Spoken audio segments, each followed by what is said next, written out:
Hello, welcome to the James Cooley Show. It's your life, and wow, I tell you, we got an absolutely fantastic show coming your way today. We got a military veteran that's going to just talk to us about. Well, you know what? I'm not going to give it away right now. I'm just going to wait, and I'm going to let Doctor Michelle Cooley, when she come on, give it away and introduce the title of the show, purpose of the show. We're gonna have fun today. It's gonna enjoy this, and I tell you what, I want to lock the radio and television up at the same time. So, Toddy, let's do it.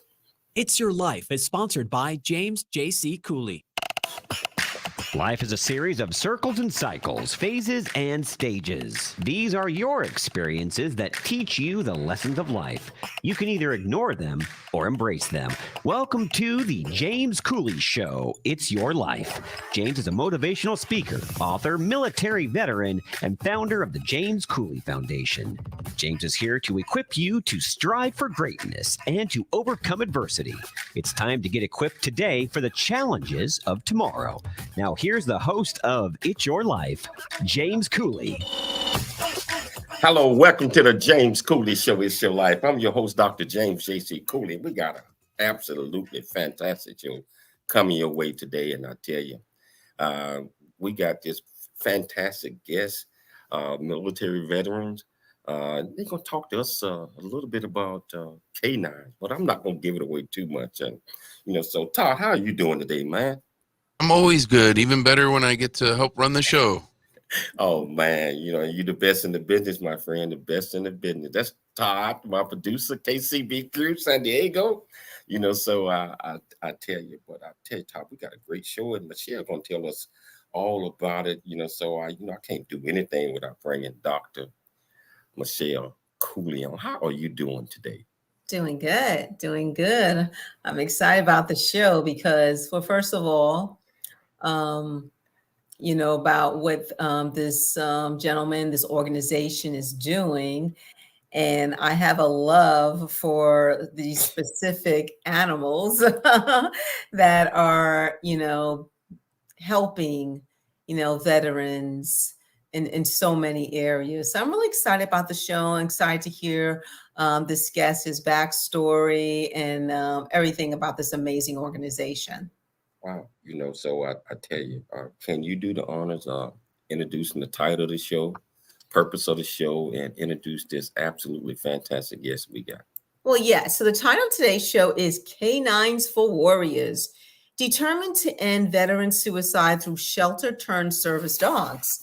And we're having a conversation with retired Master Sergeant of the Army National Guard, David Crenshaw. And we're going to talk about the alarming veteran suicide rate and K9's for Warriors solutions and the proven effectiveness of the K9's for Warriors program, and talk about the rigorous training and selection process involved, and also holistic healing and positive impact. So as an 18-year-old veteran of the Army National Guard, retired Master Sergeant David Crenshaw became paired with his service dog, Doc, after reaching out to K9's for Warriors for helping battling the PTSD that ruled his life.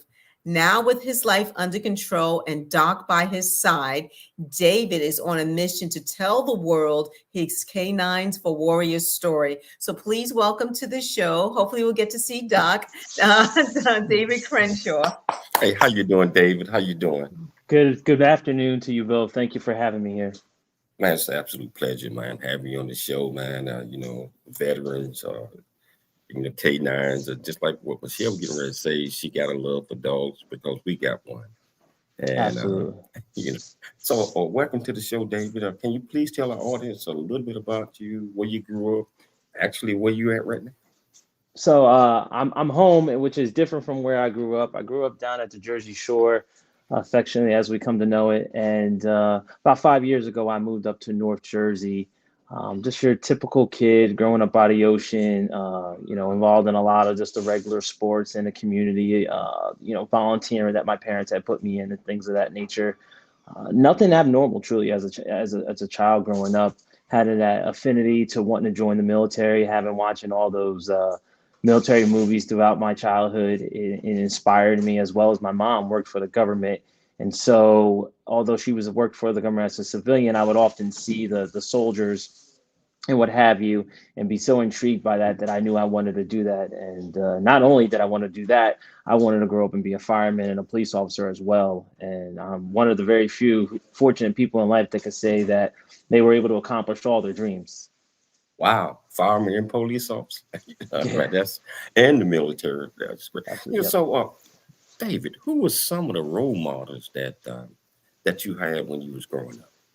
Obviously I had my parents. My dad's from the South. He's from Alabama, so it was very strong, strong will and a foundation of discipline coming from there. My mom being from Puerto Rico, it just echoed that same type of sentiment. And outside of the house, one of my favorite people growing up was Jackie Robinson. Just reading about him, learning about him, seeing how he had overcame adversity. Obviously he played baseball, which is one of my favorite sports. And it was someone that you could really just model yourself after, the adversity that he went through, the service that he provided when, serving this country and then playing baseball. It was so many different facets to look to him as a positive figure that, you couldn't go wrong whichever way you turned.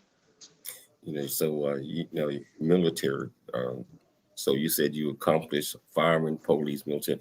Who inspired you to go into the join the Army National Guard? I gotta tell you, I'm gonna say maybe it was because it was in my blood, but I didn't know that until recently, truth be told.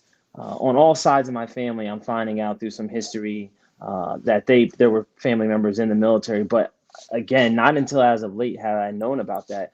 So to truly inspire me, I don't want to sound like I'm humbled when I say this, but it's kind of it was myself, in all honesty. I just wanted to always do something more than myself. Wow. So are you still affiliated with the National Guard? Or No, so I retired in 2020 after serving 20 years. It was great. Unfortunately, as we'll get into the details of this show, as a result of that service and the service in the police and fire departments, it comes at a cost. So I know you learned a whole lot of lessons during the time that you was in the Army National Guard. What are some of the lessons learned that you live by today that you learned through that service? Perseverance, right? You learn that you could go beyond those barriers that may have even been placed before you, or that you may have self-sabotaged and put before yourself. And, throughout the years in the military, you're faced with a lot of different challenges, from professional challenges, familial challenges, being deployed. There's so many different challenges that you face. And, consistently, the military always provides you a way to be able to overcome these challenges. And once you get that in your back pocket, I mean, the stars are aligned for you, right? You can make anything happen that you truly want. You realize that your mental ability and strength can be that more than you ever imagined, and that of your physical. Absolutely. So your bio mentioned how PTSD ruled your life. Can we talk about that a little bit? Yeah, absolutely. That's one of the big things. I was in service for I'd probably say about 13 years, and roughly about maybe 11 years or so in public service as well at this point. And it was 10 years that I had gotten home from Iraq, and I started to experience, the signs and symptoms of PTSD. At that point, a couple of years ago, we still were kind of dealing with the infancy of addressing PTSD and how we were going to address it, not only in the military, but in the civilian side of the house. And so just going through my careers and starting to see some telltale signs, and they really came about after the untimely death of my mom, as well as just the stress of my job. And, at the behest of, at that time, my ex-wife, she had said, hey, you need to go and get checked out. And I did what probably most veterans would do, just chalk it up as, hey, you don't know what you're talking about, especially when it comes to wanting to address the stigma that may soon follow. Nevertheless, I did go to the VA and go to seek some follow-up help. And in that help, I spent the whole day at the VA and probably 90% of that day was all about my physical ailments. And then right when I was getting ready to leave, I slipped in that little note of, oh, hey, my wife says there might be something wrong with me. She says I'm acting different. So I went and saw the counselor, and I only explained to the counselor what I knew for them to have on paper, whatever was documented in the military.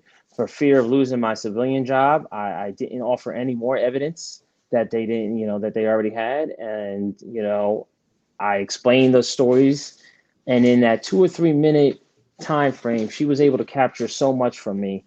And she had said that, you suffer from most likely what's considered complex PTSD, because you sustained more than one trauma and you've never mitigated these traumas. And as a result of all that, this is what you have now is complex PTSD. And she said, you're highly functioning, and that's where I stopped it right there. When she said you're highly functioning, because that was the message that I was going to bring home. I wasn't going to bring anything else home. But what she did say was, by virtue of the work that you do and will continue to do, you're going to succumb to this. And I tell you what, credit to her, a year to the month from we had that conversation, it happened. I had my fall from grace, as I say, and it was ugly. It was failure. It was something that, being in the military and the police, you're not taught failure. You're only taught how to win and how to succeed. So having all these lessons that I have received from the military service as well as the law enforcement, losing wasn't an option. And so I was lost. Why don't you hold that thought? Because we got to take a station break. But I want to come back, and I want to pick it up from there. So, wherever you're watching this, whichever platform you're watching this, all you have to do is just go to the comments. If you're listening, you want to call in 1-866-577-2473. It's your life, and we'll be back with more David Crenshaw shortly after the break. There's more stories of greatness to help you overcome adversity coming up on It's Your Life with James.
Now on iHeart.com and Odyssey.com.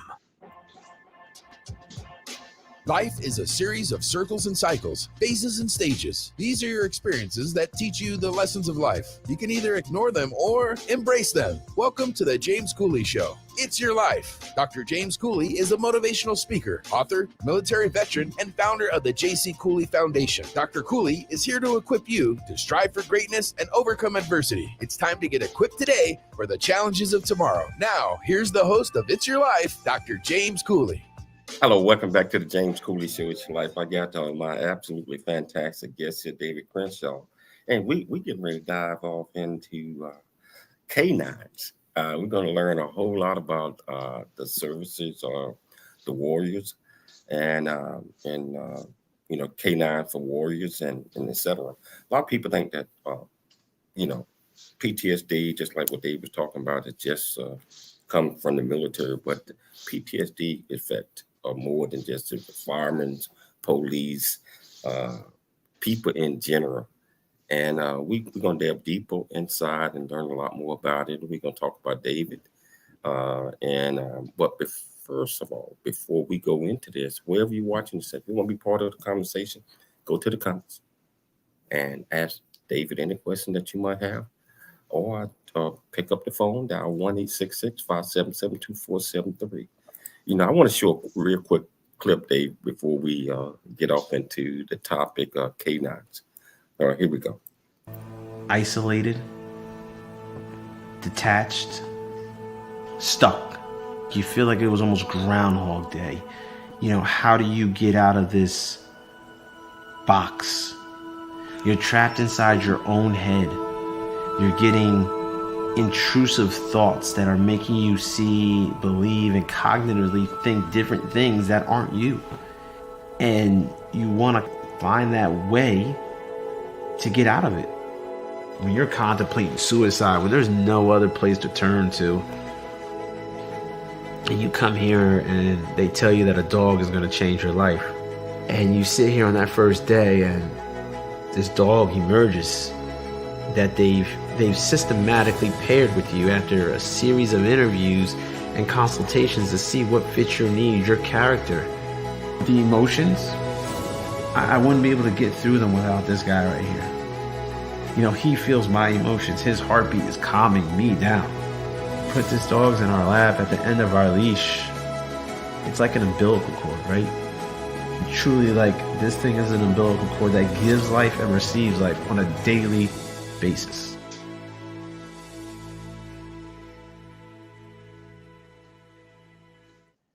Wow. You know, Dave, that's a remarkable a piece of clip right there. Can you tell our viewers and our listeners what made you decide to reach out to K9 for Warriors? Because we talked about PTSD, and we kind of gave our listeners and viewers a little insight on that one.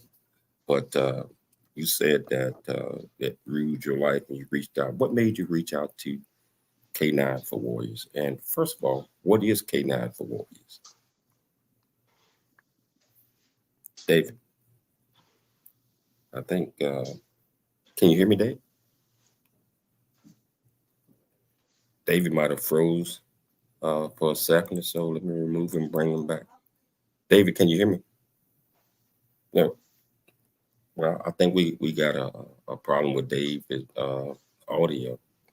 You know, so K9 for Warriors, as what I know a little bit about it, is they train service dogs to help out with veterans, firemen, policemen that have, you know, been traumatized from PTSD.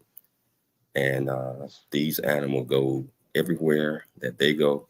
They lead, they help. They kind of just like your friend. Like, they are your friend, but they kind of like, you know, your protector, your guide, your eyes, everything that's associated with that. You know, so I don't know if David can hear me or not. Can you hear me, Dave? Hey, Todd, are you there? Yes, sir. Yeah, I don't know what's wrong with David audio, but we'll get through this one. So, what do you know about K9 for Warriors, Todd? Have you heard about that? Have you had any shows that they talked about that? I know we've had, because we're, you know, so big in supporting the military here, and, you know, the MCRD is right just down the street here. So we have had some guests on before. I'm not too sure if they were with that program, but we've had some guests on before talking about, you know, the service dogs that they use in the military. And I know every year they say that there's like 50 to 90 dogs that are born into the program that they use to train them. They use I don't know how you say it, Belgian Malinois. I don't know how you say the breed of the dog. There's a specific breed that they use, and it's real amazing. This breed is known for its high energy, and it's really good sniffer. It's got a really good nose, and it's just amazing all the stuff that they do to help their owners, the soldiers that they're helping.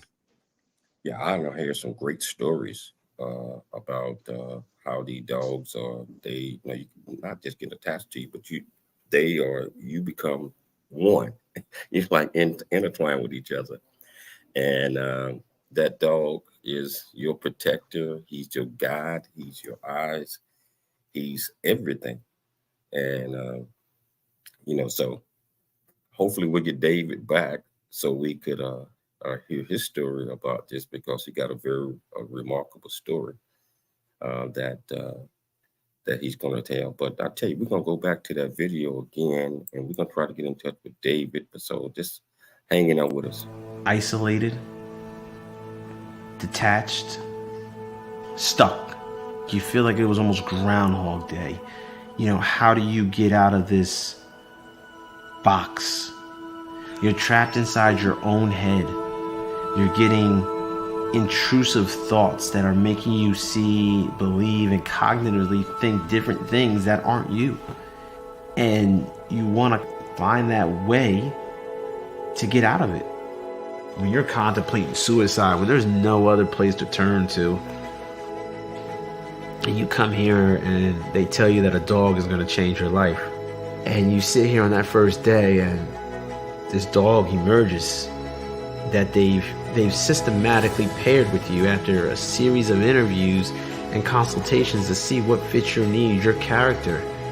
The emotions, I wouldn't be able to get through them without this guy right here. He feels my emotions. His heartbeat is calming me down. Put this dog's in our lap at the end of our leash. It's like an umbilical cord, right? Truly, like, this thing is an umbilical cord that gives life and receives life on a daily basis.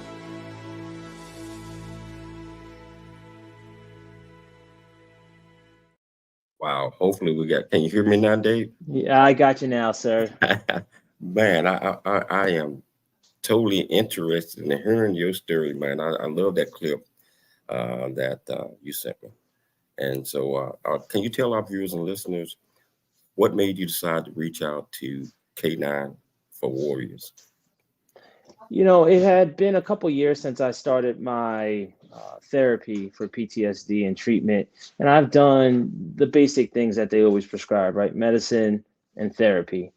And I found that doing, the therapy has its advantages, but I felt that with the medicine, it served no purpose. It served the purpose to getting rid of some of the symptoms that you were having, but it would give you other ones. So instead of, maybe it'll get rid of your anxiety, but then it would turn you off those emotions that you still need, right? If you're a family man, or if you just, want to go back out in the workforce or socialize, which is part of living. So, with that, with the medicine, you become a zombie. They start out by giving you, one, I guess your basic, I guess you say, regimen for treatment of PTSD consists of, Zoloft, Xanax, and then, most people are asleep, so then they give you trazodone. So that's just the start. Now, a lot of those pills have a lot of side effects, so then they prescribe other pills to alleviate those side effects. And then it goes on and on and on. And that just wasn't something how the way I wanted to live my life. I wasn't able to advocate for myself. And so with the help of some family friends, I should call them, and they have their own non-for-profit who donates to K9’s for Warriors. It was them who reached out to me and said, hey, listen, why don't you give this a try? Wow. So can you tell us a little bit about the organization of K9 for Warriors? And Todd would mention that it's normally a certain type of breed of dog. What do you know about the organization? So it started in 2011 with a mom's love for her son. Her son had deployed overseas as a DOD civilian, and as such, he had suffered, from PTSD. But because he was a civilian, he wasn't able to get the treatment through the VA like most soldiers would have been able to do. So with that, she wanted to find a way to, kind of mitigate his PTSD and address it. And she found it through dogs. She had a dog. It started with one person, him, in their basement, and it's grown to what we know today. Having saved 2,000 shelter dogs and over 900 veterans. I mean, I think those numbers definitely speak for themselves. And the program has been such a success. We're looking at just a little over a decade, and the progress that we have made as an organization, and to assist and help veterans and to end veteran suicide has been amazing. Now the program consists of, it's a residential 3-week program in which we'll call ourselves the veteran, or warriors as we're referred to there.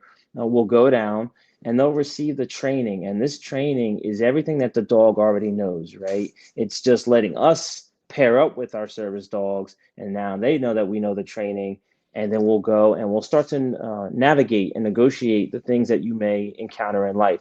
So a good part of the training is all done out in the public, because that's where you're going to spend your time. Those are some of the places you need to alleviate your PTSD.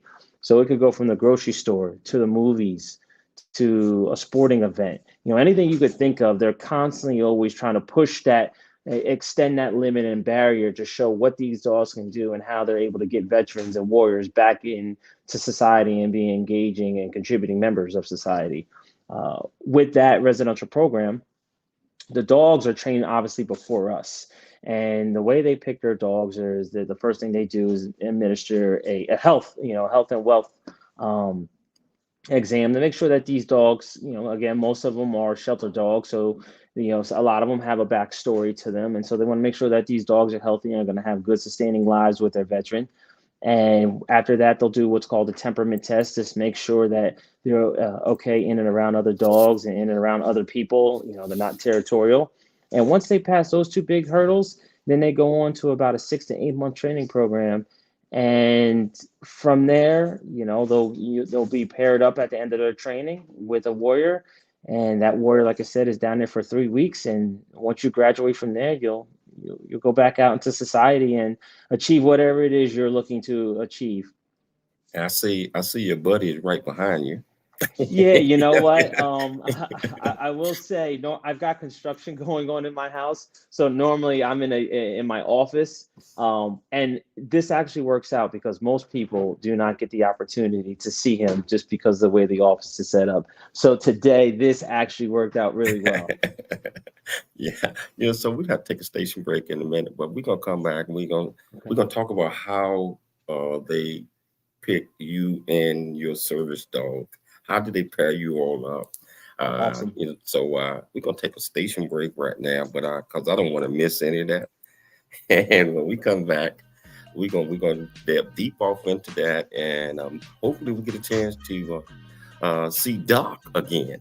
Absolutely. So wherever you watching this at or listening, all you do is just go to the comments, ask David any question that you might have, or pick up the phone 1-866-577-2473.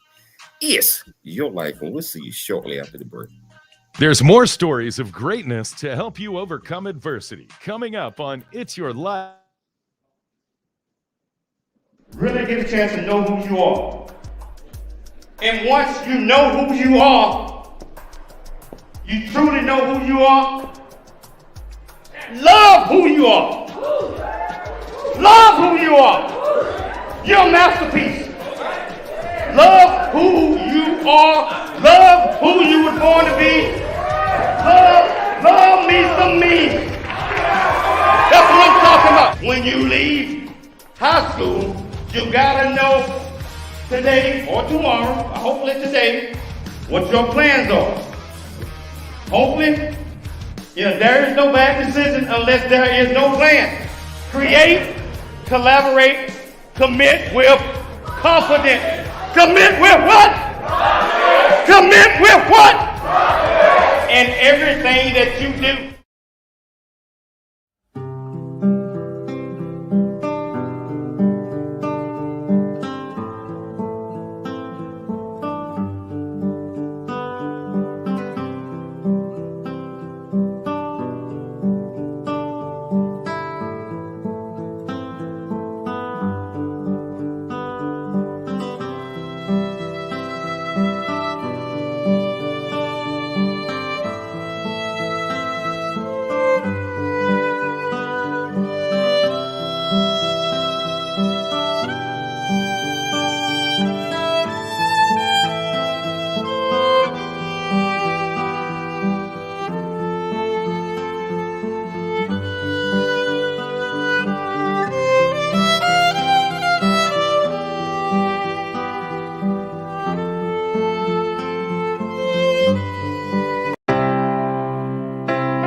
J.C. Cooley Foundation. Dr. Cooley is here to equip you to strive for greatness and overcome adversity. It's time to get equipped today for the challenges of tomorrow. Now, here's the host of It's Your Life, Dr. James Cooley. Hello, welcome back to the James Cooley Show. And again, David here is educating us and telling us his story. And I did see his friend, his partner, Doc, show up for a second, so hopefully we get him back on again. But David, can you tell our viewers and listeners how did they go about pairing you up with Doc?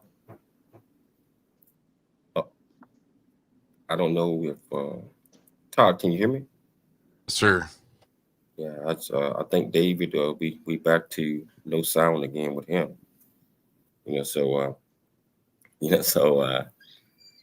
But in his video, the way that he was showing it, that it goes through a rigorous process, and that they pair them up with 3-week training. I think that's what he was saying, and we want to get him back on real soon so we can pick him up. So he just fell off for a second or so. But Todd, you were saying that up the street, they got a base up there that you think that they train some of these dogs. Yeah. I know that the Marines utilize them. I think every branch of service actually uses dogs now, K9 support. And actually was looking up during the break, was just kind of looking into some of the history. And the U.S. military has used them as early as World War I. Oh, really? Yeah. Oh man, I did not even know that. You know, they've really helped us out more than probably people realize in every war and conflict that the United States has been in. Oh yeah, I think we got David back. Can you hear us now, Dave? Absolutely. It seems like these commercials don't want to hear my story. Hey, David, can you tell us how they went about pairing you and Doc up? So it goes through a series of interviews. The first one is an ink and paper, so to speak, and you pretty much put down everything that you're going through, what you want in life, everything. It's like a bio, and they take that and they throw that into the machine, as I call it, and they start to churn out what's going to end up being your service dog. The next thing they do is give you a couple telephonic follow-ups, just to make sure that what you have put on paper and the dogs that they have within their possession at this time, that they're going to try to find one that has that perfect fit. And then lastly, when you get down to campus, they sit here and do an in-person interview with you. And that's just really just to shore up everything that they've done. Now, these interviews take, it could go anywhere from 6 months to about 1.5 years, all depending on the wait list. So at the same time, your needs may have changed. Right? You may want something else out of a service dog, or you may want something different in a service dog. I mean, even if during that time, oddly enough, if you became allergic to dogs, there's still a solution to that as well, too. So all these things are just really fine tuning, so to speak. It's like giving you your perfect child, so it's just amazing in what they do. Wow. Can you tell us about your service dog, Doc, and how has he changed your life? So Doc brings a set of charisma and energy, as it's almost like having a toddler and a teenager at the same time. And I say that because I have both with my kids. And so it's been amazing to watch his journey and my kids' journey and all of us together as a family. And I think that's one of the things that often goes overlooked in service dogs. We immediately know the effect that they have on veterans, and we could quantify that by looking at the veteran and see where they've been and where they are now. But they play a large part of a veteran's family. My kids love him.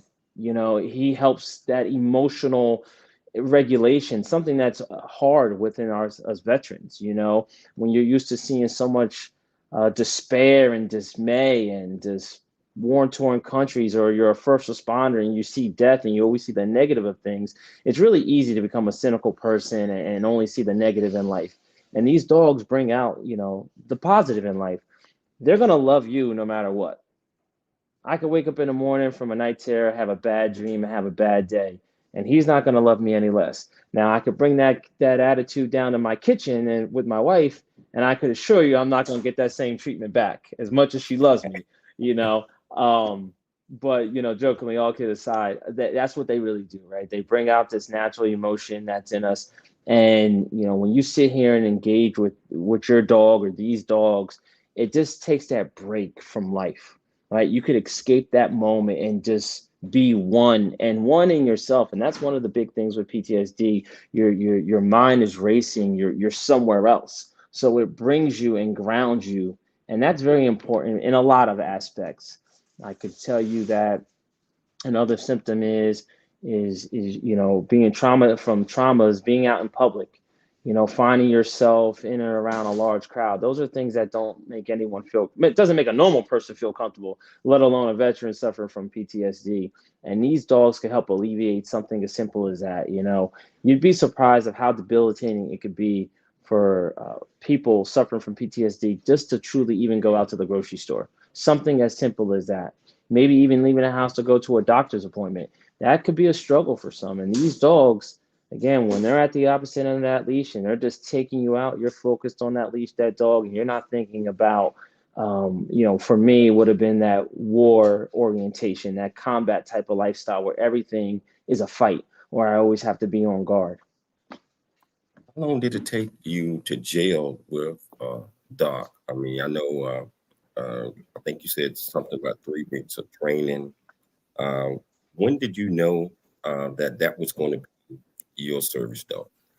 Immediately. And, again, you got to remember these are shelter dogs. So some of them, do come from bad homes. And so even though they're in training, that first night that they're paired with you and they're sleeping in a nice, new, comfortable bed, whether it's the bed that you're sleeping in or a dog bed, that's a new feeling for them. Right. And at that time, it's like a kid that just came into your life. So you're sitting there and you're loving this animal and they feel it.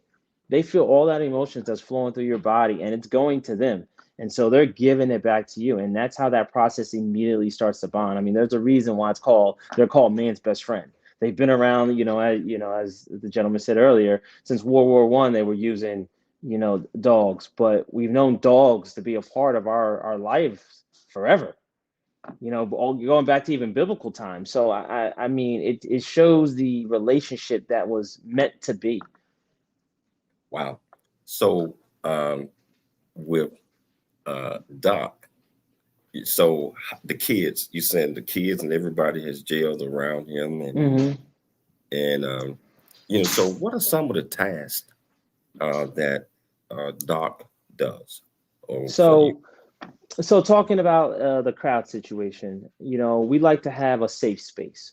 And let's say if you were in front of me and I felt a little nervous and maybe even threatened, so to speak, not saying you were threatening, but I could give him a command of stand. And this would bring him from my left side over to the front of me. And it creates a little buffer and allows me to feel safe in and behind him. Also, from that position, I could give him the command of brace. So maybe I needed maybe I was injured and I needed to bend down and tie my shoe. And it's maybe my back injury. It's hard for me to get down to a lower level or get back up from a lower level. Well, I could give him that command of brace, and which will allow him to he knows to prepare himself that he's about to take on some weight, and he could then support me in that manner. I could give him a command of look, which again, our dogs are always on our left side. And from there, he could go from our left side all the way to our right and look behind me. So this is good when you're at an ATM. This is good when you're at a grocery store, or this in any event where you're focusing what's in front of you, but you don't want to worry about what's going on behind you. And that's really, really important.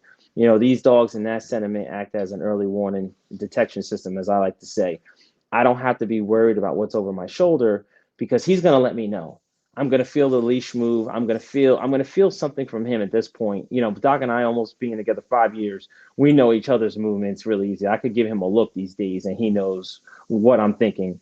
And so those are like some of the really main ones. And then obviously we have the down. These dogs are so good. We could literally take our leash off of us and lay it on the ground and walk away from our service animal, and they're going to stay in that same place. And one of the reasons that we train that is for going through the airports, right? We have to go through the mactrometers, which we leave the dogs on the one side while the veteran warrior goes through, gets screened, and then we will call our dog back to us. So, that's really helpful when you're in an airport. And, with Doc and I being ambassadors, we travel often. So it's definitely a big thing there. Wow, man, I need me a dog. And let me tell you, a lot of people, I hear that often. Oh man, so it's incredible. A lot of the things that the dogs do, just like when Michelle and I, we are flying, we see people on the plane with the service dog. The dog is so obedient. I mean, he's so protective, but so obedient. If we try to take our dog on the plane, she would be running all over, trying to give everybody a hug, a kiss. So you said 5 years. Almost 5 years. So what is the requirements? And I know we're going to take a station break for a person, or especially a veteran, to apply for a service dog. With K9, every organization is different. So obviously I'm speaking for K9's for Warriors, but have an honorably discharged, or in some cases you can be active duty as well, and just have a diagnosis of PTSD. There's really not much else to it. They'll take the reins from there. Once you check those boxes, put in your application, and away you go. Wow. We got to take a station break, but I can't wait to get back to pick up this discussion again. And it's just so much that I'm learning, and I know our viewers and our listeners are learning as well. So, viewers and listeners out there, if you want to be part of the conversation, not too late. All you do is just, pick up the phone, 1-866-577-2473, or go to the comments. Ask David any question that you might have. Remember, it's your life, and we'll see you shortly after the break. There's more stories of greatness to help you overcome adversity coming up on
Dr. James J.C. Cooley from the United States of America, and I am here to just say, first of all, I'm so happy and honored to be in the Coffee Book 2023.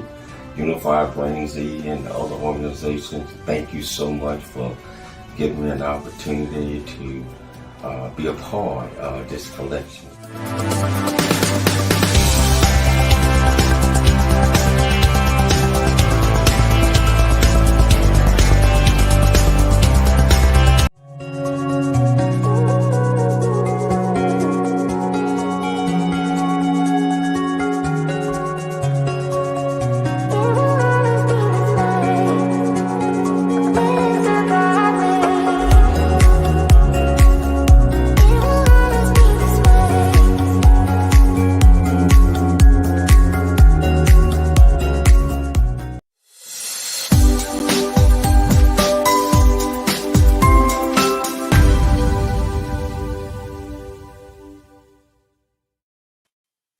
Hello, welcome back to the James Cooley Show. It's your life, and wow, just sitting here talking to this fantastic guest, David Crenshaw, telling his story, and getting a education on service dogs, and all the great things that they do, and just like what Dave was talking about, just certain commands and certain things that the veterans or the whoever that has one of these dogs are so helpful in everyday life.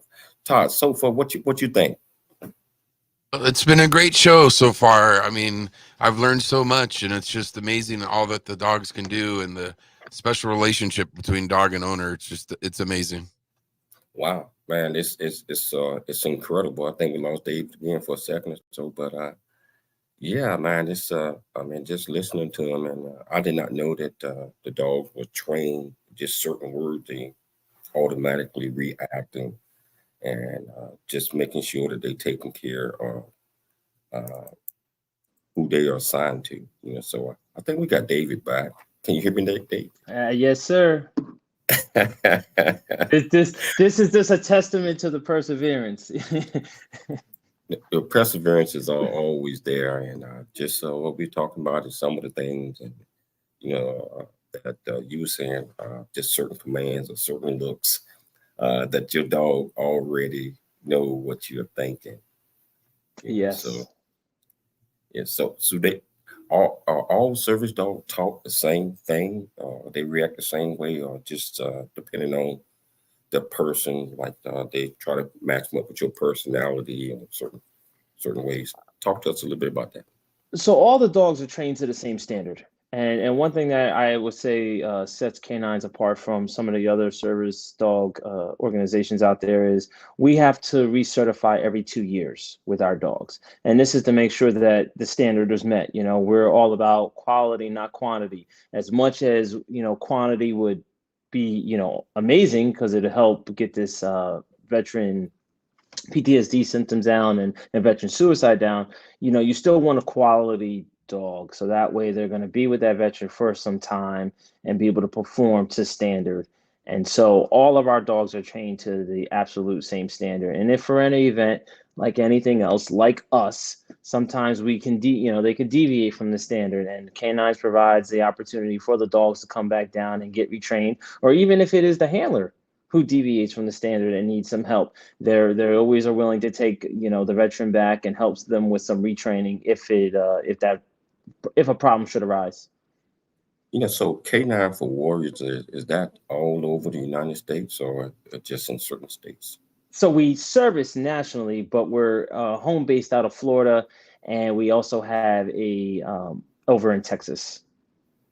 Which part of Texas? San Antonio, military city. Yeah, we live in Texas as well. So that's okay, awesome. We live in the Dallas-Fort Worth area as well as Temecula, California. So kind of get it both worlds. So Dave, what happened to the dogs that do not become service dogs?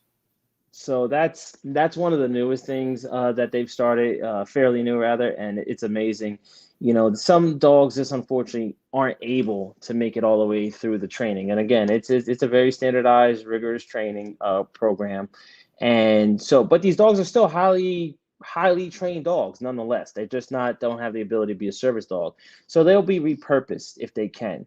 So, one of the programs they started is the station dog program, which allows these highly trained dogs to now go and be part of police departments, fire departments, dispatch centers, anything where that dog could bring a lighthearted mood or help alleviate some of the the things that lead up to PTSD, right? The traumas and the things. And this it's been found not only to work with the officers and the firemen and the dispatchers, this also works with, let's say you're a police officer and you have a civilian coming off the street with a problem. That could be just the icebreaker you need to have that tension between law enforcement and the community. That dog could serve as that purpose as well too. So, and then in the event that they don't make it to that level, then they could still get adopted out, which is just beautiful in itself. So the last resort is obviously not to put these dogs back in the shelters, is to make sure that they find homes for them. Yeah, what are some of the future goals and plans K9 for Warriors? I think it's still steadfast with their main goal is to end veteran suicide. I mean, that in and of itself is a huge undertaking.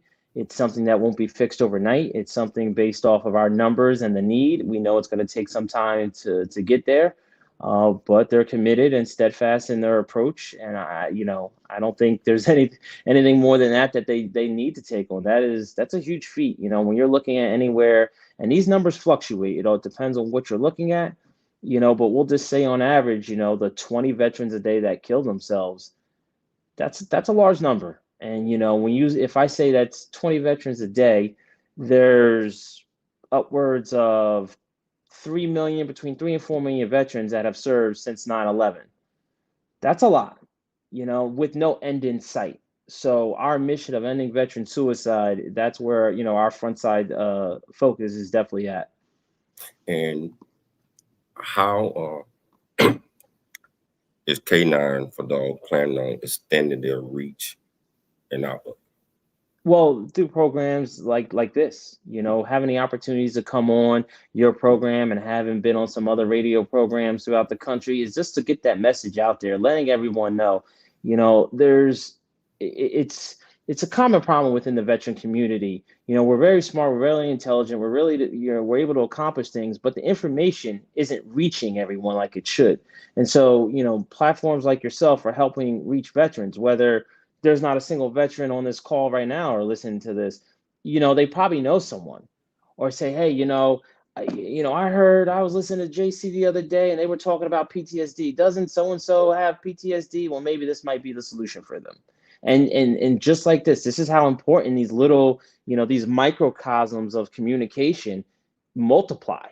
And, through that, I mean, it's the power of technology right now. We're utilizing it to our advantage. Absolutely. What are some of the takeaways that you want our viewers and our listeners to get from this great interview that we'll have? We don't know what we don't know, right? I didn't know what PTSD was before then. I was ignorant to it. I was ignorant to suicide, often thinking that was a weak person. Now having taken the journey that I've taken, I know what it takes for someone to ultimately commit suicide. And I assure you that they used every single strength and ounce in their body to stay alive. And just unfortunately, it was the pain that they were suffering from. They needed to do that. And oftentimes that's not the answer, right? That's not the answer that person truly wanted. It's not the answer that families want. It's not the answer that the services want for their veterans. And the big takeaway is that no one perfect remedy is perfect for every veteran, but this may just be the remedy for that veteran who's contemplating committing suicide, or that veteran that is suffering from PTSD and they want to live, they want to find themselves again. Or maybe they, like me, they never had that opportunity to ever find themselves. I started out at 17 years old, so my orientation in life has been combat, has been traumas. So, I just started finding myself and to see the joys of life recently. And, what more better takeaway than that, to like in that clip, to be able to give life and receive life. That's what living is. That's the true epitome of the definition of living right there, and the embodiment of it. And that's what K9's provides. We're down to the last minute of the show, but I got to show this to our viewers. Years after deploying to Iraq, I began to experience symptoms of PTSD. It made me feel trapped with no way to escape. Hypervigilance was becoming my orientation in life. I lost my sense of purpose and became empathetic to the idea of not waking up and even dying on the shield in the line of duty. But Doc saved my life. He's a lover, a protector, he's my battle buddy. K9's for Warriors is the nation's largest provider of service dogs for veterans. It gives veterans like me hope and a chance to start living with purpose again. Wow. We're down to the last 30 seconds. I had to show that when I tried to get in earlier. David, thank you so much for taking time to come on the show and share all this great information with our viewers and our listeners. So thank you. I got to thank Dr. Michelle Cooley for putting together another absolutely fantastic show.